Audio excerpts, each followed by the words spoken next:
Welcome to the Building Bridges for Adults workshop on Humanism, Atheism, and Agnosticism. This workshop will explore these three beliefs separately. Let's look first at humanism. The Humanist Manifesto 3, written in 2003, states, "Humanism is a progressive philosophy of life that without supernaturalism affirms our ability and responsibility to lead ethical lives of personal fulfillment that aspire to the greater good of humanity." The word humanist is also used to describe when something is being looked at through human experience and with regard to its effect on human beings. The term humanist can have various meanings. For example, a Christian humanist can believe in the divinity of Christ, a supernatural belief, but will think of Christianity as having the obligation to make people's lives better now, not making them wait for a better life in heaven. Judaism is often humanist. And Confucianism is a completely humanist faith, having no reference beyond people's current lives and no purpose but to make their lives better. Two major categories of humanists are secular humanists and religious or spiritual humanists. Secular humanists prefer to keep religion out of the discussion altogether. Religious humanists practice their humanist beliefs within a religious tradition with a focus on serving the needs of human beings in the here and now. Humanist philosophy first surfaces in historical records about 500 BCE in ancient Greece, which was, not so incidentally, the birthplace of democracy as well. Humanism appears throughout the years in every field from time to time, including humanist authors, scientists, and theologians. Frequently, they were seen as enemies of religion and persecuted, but in the Renaissance in Europe, there was a strong intellectual humanist movement. This led directly into the Age of Enlightenment, and the humanist movement contributed to the burst of religious activity during that time, including the Protestant Reformation. With the movement to the New World came the opportunity for a humanist revolution, literally.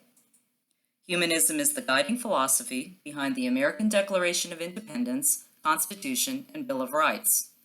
As democracy has spread throughout the world, so has humanism.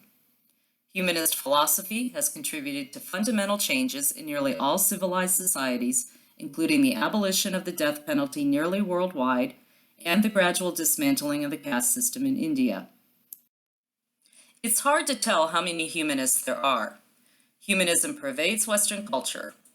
While an extremely tiny percentage of the population would identify their religion as humanism, a large majority of people in the industrialized world view life, public policy, and events with a humanist perspective. Many Unitarian Universalists identify as humanists, and others would certainly say they have a humanist view of life. The opening statement of the Humanist Manifesto 3 says, "Humanism is a progressive philosophy of life that without supernaturalism affirms our ability and responsibility to lead ethical lives of personal fulfillment that aspire to the greater good of humanity." Let's examine the meaning behind this statement more closely. Progressive suggests an optimistic worldview. Things will get better rather than stay the same or get worse. To be progressive, one must respond and adapt to change, to new information and experiences. Unitarian Universalism is another faith that could be described as progressive. We speak of Unitarian Universalism as a living faith for this very reason. As a Unitarian Universalist, we expect our beliefs may change as life brings us new experiences and we understand realities in new ways. A humanist does not expect consciousness or meaning beyond their lifetime. Humanists do not believe in a later reward or punishment or another chance to get it right. Humanist supports people doing everything they can to make this life all it can be. Humanism asserts that scientific methods, physical evidence, and human experience and reason can together explain any explainable mystery and solve any solvable problem in our lives and world. If the problems people face can be solved, it is people who will solve them. Humanists reject explanations that involve supernatural forces such as an act of God. This does not mean humans can explain all mysteries. It means everything has a natural explanation, whether or not we have the means to explain it presently. And whether or not an event is understood scientifically, humanists can appreciate our place in the natural world and experience awe and wonder in it. Humanism affirms our ability to make good choices and live good lives. Our fate is in the hands of no one but ourselves. With this power comes the responsibility to use it well. With no cosmic force telling us what to do, we alone are responsible for making the most of our gifts in the brief time we have. Humanism is a highly ethical philosophy or faith stance. It is concerned with knowing right from wrong and living as ethically as we can. Humanism, like Unitarian Universalism, affirms the inherent worth and dignity of every person and says that once we accept that principle, we are each capable of figuring out what is ethical and making choices to serve the interests of all people, including choices to protect the welfare of the web of life which serves us all. Humanism asserts that every person will be most fulfilled by developing their full potential. This, in turn, requires a deep sense of purpose, commitment, and connection to other people and the heritage of humanity. Humanism recognizes that humans are social and interdependent and find meaning in relationships. Humanism requires us to live cooperatively, kindly, and without violence, because these choices will advance common goals such as freedom, peace, justice, and equality, and because achieving these goals for everyone will promote each individual's happiness. Humanist principles guide our lives today more than most people realize.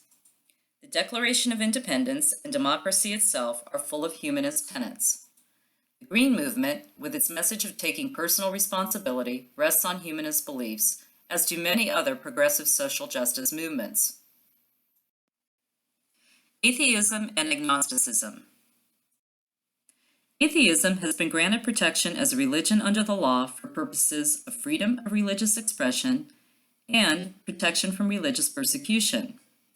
It was established that not believing in a god or gods is a religious belief and deserves equal protection under the law. Atheism is often understood only by its seemingly negative nature. It is defined by what is not believed.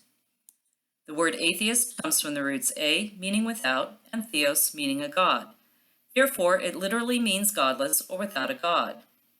Atheism is, like other religious beliefs, not uniform. Some atheists do not believe in the existence of a god, but do not assert that the existence of a god or gods is impossible.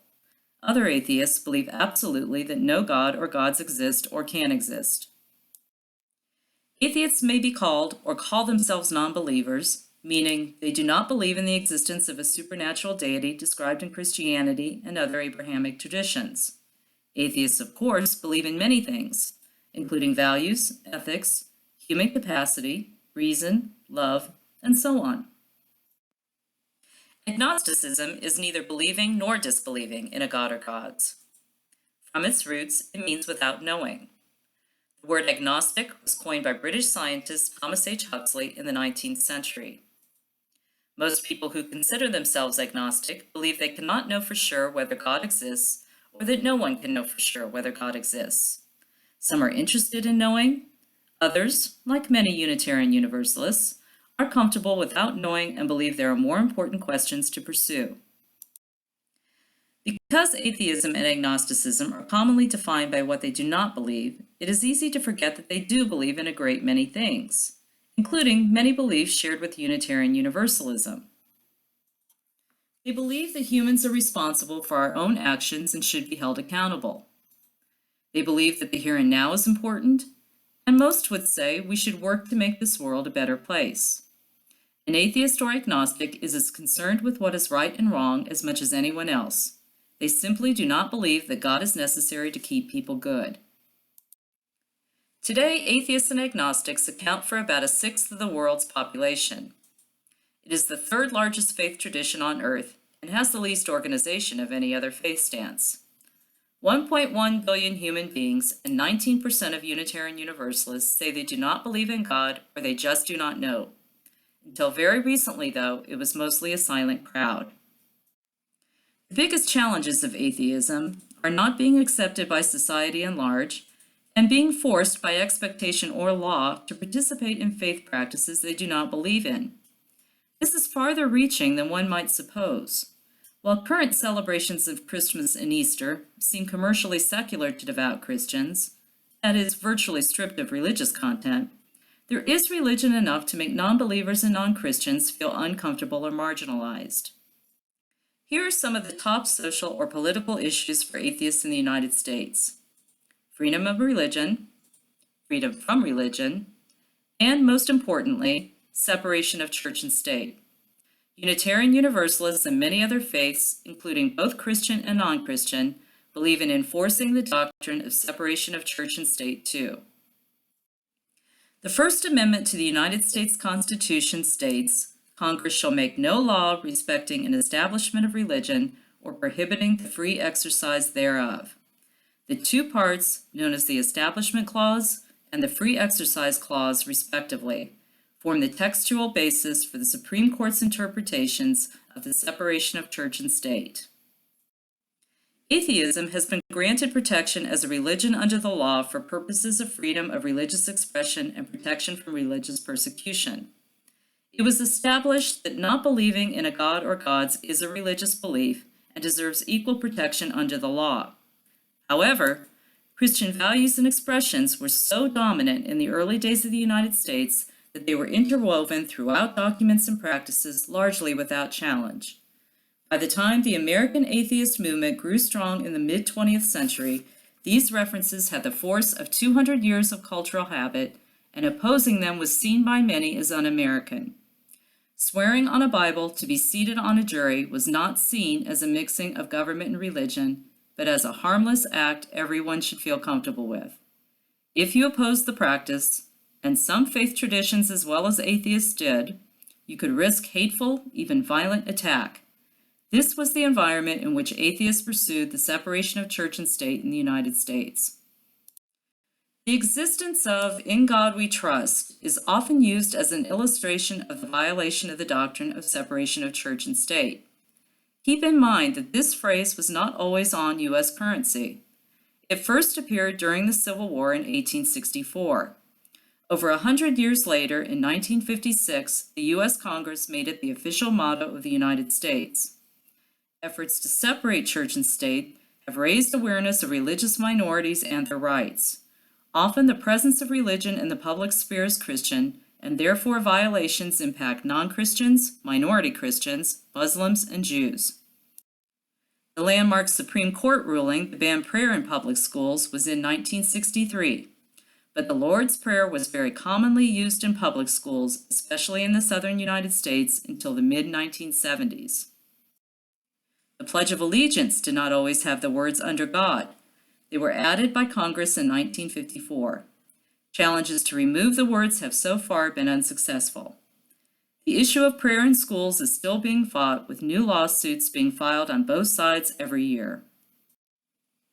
Thank you for listening to the Building Bridges for Adults workshop on humanism, atheism, and agnosticism. For more information on these topics, visit our Facebook page.